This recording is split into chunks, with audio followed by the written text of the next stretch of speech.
ഞാനാണയിട്ടാൽ അത് നടന്ന് വിട്ടാൽ. എന്താണിട്ടത്? കാണുമ്പോഴൊക്കെ പാപ്പം പാപ്പം എന്ന് പറയല്ലാതെ ആ ഒടുക്കത്തെ ചെട്ടേര് ഇവിടെ നടക്കുന്ന എന്താന്ന് പറഞ്ഞു കാണുകയല്ല. എന്റെ പൊന്നും വാദ്യാരെ, ഇന്ന് 5:30 ബോട്ടിനെങ്കിൽ നിങ്ങൾ ഇവിടെ വന്നില്ലെങ്കിൽ ഇവിടെ നോക്ക്, ഇങ്ങോട്ട് നോക്ക്. ആ കാണുന്ന പുഴയിലെ ഈ ചന്ദ്രാപ്പിലിക്കാര് ഉറുമീസിന് ചവ പോന്തു. അത് കാണാൻ ഇഷ്ടണ്ടാവില്ലല്ലോ. അത് മാത്രല്ല, പിന്നീട് അവിടെ കിടന്ന് വെള്ളം കയറി വീർക്കുമ്പോ നാട്ടുകാർ പോലീസിൽ കൊണ്ടുവരും. വാഴപ്പോള പോലെ അങ്ങോട്ടും ഇങ്ങോട്ടും ഇങ്ങനെ ഒഴുകി നടക്കും. കണ്ട പൊത്തലും നെത്തലും മാക്രിയും പാമ്പും എല്ലാം കൂടി കടിച്ചു വലിച്ച് താഴോട്ട് കൊണ്ടുപോകും. അവിടെ കിടന്ന് ഞാൻ ശ്വാസം മുട്ടി മരിക്കും. മരിക്കില്ലേ? ഇല്ലേ? ഇല്ല. ഉങ്ങളുടെ വ്യാധി തന്നെ? വ്യാധി അല്ലല്ലോ ആടറെ, ആദ്യാണ്. 3 ദിവസമായി കളിക്ക് ടിക്കറ്റ് കൊടുത്തിട്ട് ഇതേവരെ പെട്ടിയെത്തിയില്ല. എണ്ണി പറയുകയാണെങ്കിൽ ഇന്നലെ വരെ 100-150 പേരുടെ ഇടിയും ഒരു 10-20 തൊഴിയും നല്ല പടക്കം പൊട്ടുന്ന മാതിരി 10-500 പെണ്ണുങ്ങളുടെ ആട്ടുതുപ്പും കിട്ടി. ഇന്നിതാ ഒരു കൊട്ടക കത്തിക്കാനുള്ള ശ്രമത്തില. കയ്യെ കുഞ്ഞം കാട്ടുക. എന്തിനാ കയ്യ് വെട്ടാനാ? എന്നാ അത് കൂടി നടന്നോട്ടെ. അല്ല, ഇന്ന് നടക്കും. കൊട്ടക കത്തിക്കലോ? അല്ല യസ്മ, കളി നടക്കും. അതെയോ? ഉറപ്പാണ്? ഉറപ്പ്. നമ്പിക്കലാന്നാ? നമ്പിക്കല. ഇന്ന് മുതൽ നല്ല കാലം വരും. നല്ല കാലം വന്നുള്ളേ വേണ്ടിയില്ല, പെട്ടി എത്തിയാ മതി. പെട്ടിയും വരും. ഞാനാണയിട്ടാൽ എന്റെ അണ്ണാ.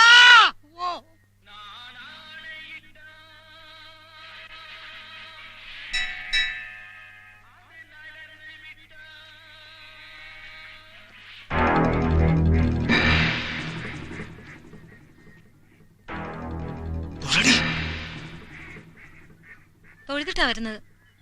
അതല്ല, മുതലാളിയെ തൊഴാൻ. എന്താ പാർവതി, സുഖം തന്നെ? അച്ഛൻ நல்லா இருக்கா? പോയിക്കോ. ഡേയ് വളിയ ഓടുങ്ങടാ, പോയിക്കോ.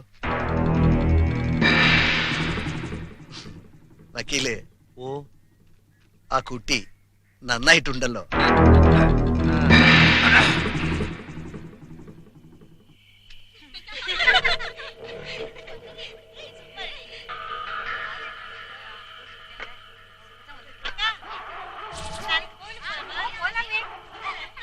എല്ലാം ചെട്ടിയാരുടെ വെപ്പാട്ടികളാ. ഓരോ ബന്ധവും പറഞ്ഞ് കൊണ്ടുവന്ന് താമസിപ്പിച്ചിരിക്കുക. വലിയ വലിയ അതിഥികൾ പലരും എത്താറുണ്ട് ഇവിടെ.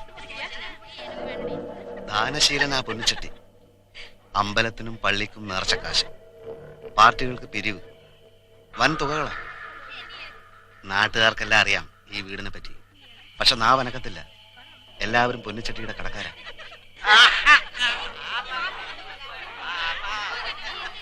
നായരുടെ പേര് പറഞ്ഞ് വക്കീലും ക്രിസ്ത്യാനിയുടെ പേര് പറഞ്ഞ് ചാക്കോയും പാടം തുണ്ട് തുണ്ടാക്കി ചെട്ടിയാർ കടിയറ വെച്ചു. സർക്കാർ റേഷൻ കടകൾ തുറന്നു. പക്ഷെ റേഷനൊക്കെ ചെട്ടിയാരുടെ ഗോഡൌണില. ഒന്നും പറയണ്ട എന്റെ ശൗരി. ഇനി ഇപ്പോഴത്തെ ഭരണം എന്തൊക്കെയാണാവോ ചെയ്യാൻ പോകുന്നത്. ഒന്നും അറിഞ്ഞുകൂടാത്തവൻ എന്തുമാകാമല്ലോ. MD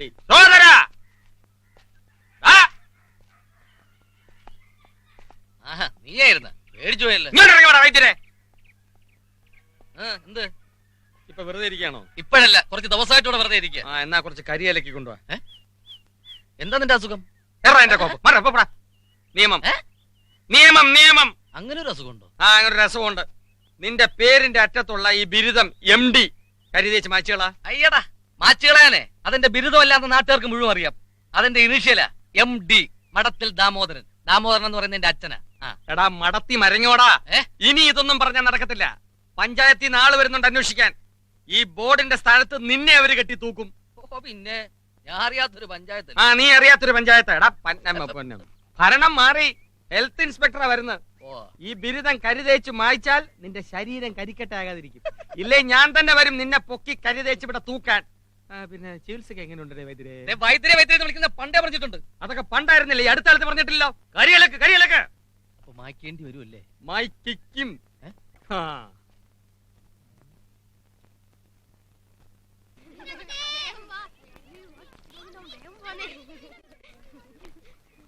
നമസ്തേ ടീച്ചർ. നമസ്തേ. പിള്ളേരെ, കുഞ്ഞമ്മോ, കഥയച്ചടിച്ച് വന്നിട്ടുണ്ടല്ലോ. നിഴലിനെ വരിച്ച പെൺകുട്ടി. കണ്ടില്ലായിരുന്നോ? ഇല്ല, അച്ചടിക്കൊന്ന് എഴുതിയിരുന്നു. കൊള്ളാം കേട്ടോ, ഞാൻ വായിച്ചു. ഞങ്ങളെ പറ്റി കുറച്ചുകൂടിയൊക്കെ എഴുതായിരുന്നു. ചരിത്രമേറെ പറയുന്ന വീട്ടിൽ ജനനം, ചാരിത്രത്തിന് കാവലായി വാളൂന്നി ജീവിച്ച കാരണവന്മാരും. ആദ്യത്തെ ഓർമ്മ ആയിരപ്പറ പാടത്താണ്. ഉഴലിനും നടിയലിനും കൊയ്ത്തിനും മെതിക്കുമിടയിൽ ശൗരിയോടൊപ്പം കളിച്ചു നടന്ന കാലം. നമ്മളെ ഇവൻ ഏതാ? നമ്മുടെ പാപ്പിയുടെ മോനാ. കഴിച്ചോടാ. നായിക്കും നസ്രാണിക്കും പ്രസാദം കൊടുക്കരുതെന്ന് ആ ചൊല്ല്. ആര് ചൊല്ലിന്ന? ഏതെങ്കിലും ഒരു ശുംഭം പറഞ്ഞു കാണും. തലമുറകൾ ഏറ്റു ചൊല്ലുന്ന വിവരക്കേടിനാ പഴഞ്ചൊല്ലെന്ന് പറയുന്നത്. കുഞ്ഞുങ്ങൾക്ക് എന്തോന്ന് ജാതി. അവര് പ്രസാദിച്ചാലേ ഈശ്വരൻ പ്രസാദിച്ച പോലെ. ദുർവാശിയുള്ള പരദേവതകൾ ശപിച്ചു കാണും. നാട്ടുകാർക്ക് അന്നമൂട്ടി അറയൊഴിഞ്ഞ വീട്ടിൽ നിലവിളക്ക് കത്തിച്ച് നെടുവീർപ്പിട്ടു യൗവനം. കേട്ടോ പാപ്പി, അമ്മൂമ്മ പണ്ട് പറയുമായിരുന്നു, തനിക്ക് താനും പെരയ്ക്ക് തൂണുവന്നു. അന്നേ നോക്കിക്കണ്ട് കുറെയൊക്കെ അറ മാറ്റിയിട്ടിരുന്നെങ്കിൽ ഇന്ന് ഭിക്ഷ ചോദിക്കാതെ കഴിയാമോ. ആറ്റിക്കളഞ്ഞാലും അളന്നു കളയണമെന്നാ. ഏമാന് നല്ലതേ വരൂ. കർത്താവിന്റെ മുഖമായ മോന്. കുരിശിലേറ്റുവോ പാപ്പി? കുരിശിലേറ്റിയാലും 3-ാം നാൾ ഉയർത്തെഴുന്നേൽക്കുമല്ലോ കർത്താവ്. ശൗരി,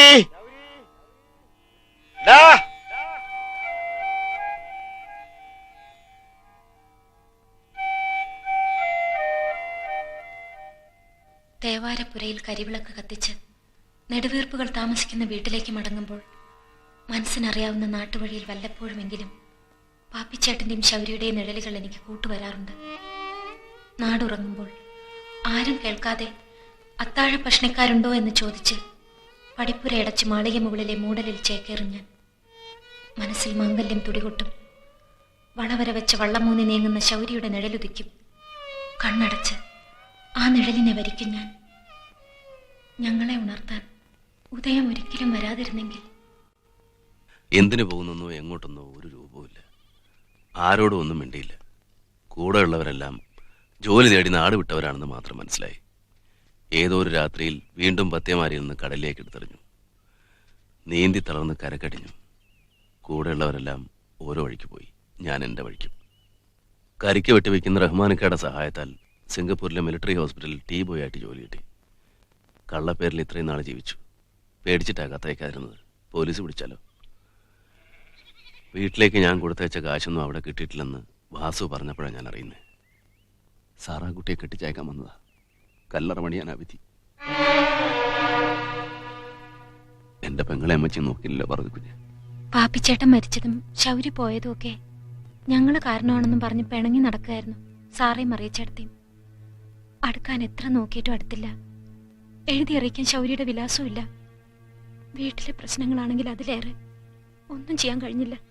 സാരമില്ല പറഞ്ഞു കുഞ്ഞ്. മനസ്സ് നൊന്നങ്ങ് പറഞ്ഞു പോയതാ. ആ ചെട്ടിയാരെ കയ്യിൽ നിന്ന് ഞങ്ങളുടെ വീട് ഒഴിപ്പിച്ചെടുക്കണം. അതുവരെ കാണും ഞാനിവിടെ. അത് കഴിഞ്ഞ പോവും. തിരിച്ചു പോകണം. ജീവിക്കാനുള്ള കൊതി കൊണ്ടൊന്നുമല്ല. ആത്മഹത്യ ചെയ്യുന്നത് ആണത്തമല്ലാത്തതുകൊണ്ട്. പോകരുത് ശൗരി, ഇനി എങ്ങും പോകരുത്. മറ്റാരുമില്ല ഞങ്ങൾക്ക്. കഥ വായിച്ചില്ലേ? വായിച്ചു. വായിച്ചേ ഉള്ളോ? എന്നെ കണ്ടില്ലേ? പാർവതി കുഞ്ഞെ, ഇവിടുന്ന് പോകരുത്.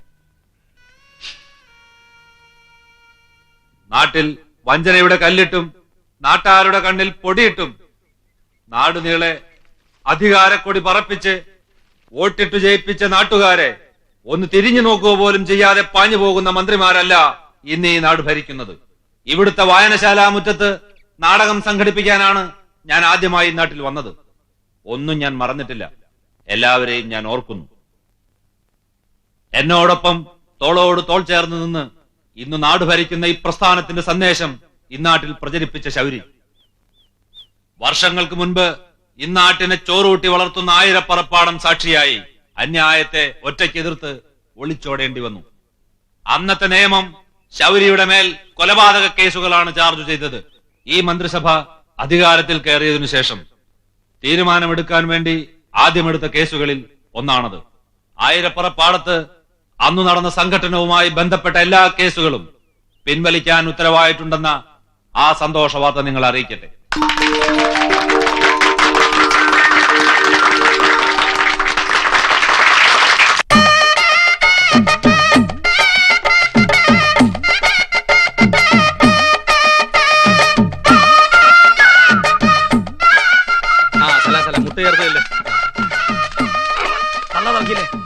നമസ്കാരം സാർ. ബഷീറേ,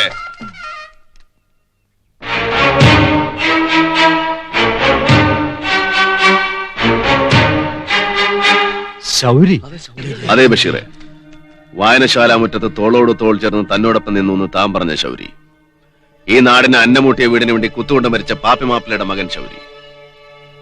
ബഷീറെ, താനെന്ന് ഞങ്ങളെ കൊണ്ട് കളിപ്പിച്ച നാടകത്തിലെ ശരിയായ ഹീറോ താനായിരുന്നു എന്ന് എനിക്കിപ്പോഴാണ് മനസ്സിലായത്. മന്ത്രിയായല്ലോ. നന്ദിയുണ്ട് ബഷീറെ. ഇങ്ങനെ ഉറക്കെ സംസാരിക്കാനുള്ള സ്വാതന്ത്ര്യമെങ്കിലും എനിക്ക് തിരിച്ചു കിട്ടിയല്ലോ. എന്റെ അമ്മച്ചിയും പെങ്ങളും എല്ലാം ഞാൻ അറിഞ്ഞു. എങ്ങനെ മരിച്ചു താൻ അന്വേഷിച്ചോ?